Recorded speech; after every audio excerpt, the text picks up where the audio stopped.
మహాభారతం 15 సుభద్ర కోసం వేషం మార్చిన అర్జునుడు. అర్జునుడి శౌర్య పరాక్రమాలను గురించి, ఆయన అందమైన రూపం గురించి విన్న సుభద్ర ఆయనను మనసులోనే ఆరాధిస్తూ ఉంటుంది.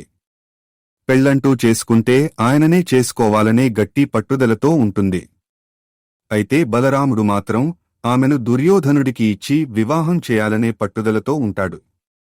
విలువిద్యలో అర్జునుడు ఎంతటివాడో గదాయుద్ధంలో దుర్యోధనుడు అంతటివాడే. ఇక అర్జునుడి కంటే దుర్యోధనుడు తనతో ఎక్కువ ఆత్మీయంగా ఉంటాడు.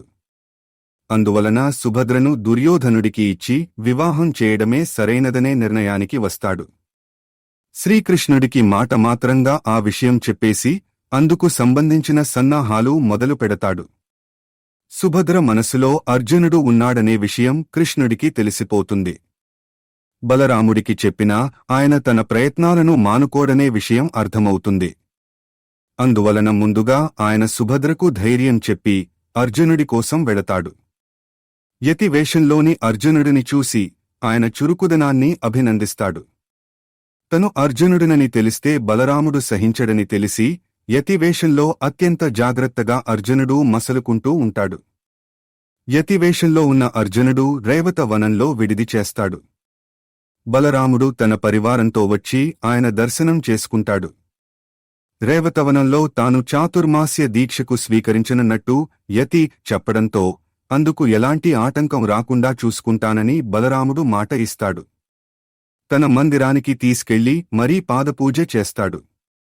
యతి చాతుర్మాస్య దీక్ష పూర్తయ్యేవరకు దగ్గరే ఉంటూ సేవలు చేయమని సుభద్రను నియమిస్తాడు. కాగల కార్యం గంధర్వులు తీర్చినట్టు లోలోపల అర్జునుడు ఆనందపడతాడు. జరుగుతున్నదంతా చూస్తూ తనకేమీ తెలియదన్నట్టుగానే ఉంటాడు కృష్ణుడు.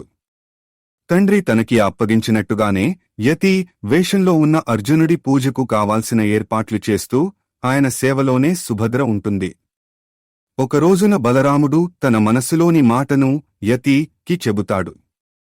సుభద్ర మనసులో అర్జునుడు ఉన్నాడని, కాని ఆమెను దుర్యోధనుడికి ఇచ్చి వివాహం చేయాలని నిర్ణయించుకున్నానని అంటాడు. అందువలన యతి తన మహిమతో సుభద్ర మనసును మారేలా చేయాలని అడుగుతాడు. తనకి పిల్లను ఇవ్వననే విషయాన్ని తనతోనే చెబుతున్న బలరాముడికి ఏమీ చెప్పలేక తెలియక అర్జునుడు మౌనంగా ఉండిపోతాడు. బలరాముడి బలమైన ప్రయత్నానికి ఎలా అడ్డుకట్ట వేయాలా అని ఆలోచిస్తూ ఉంటాడు.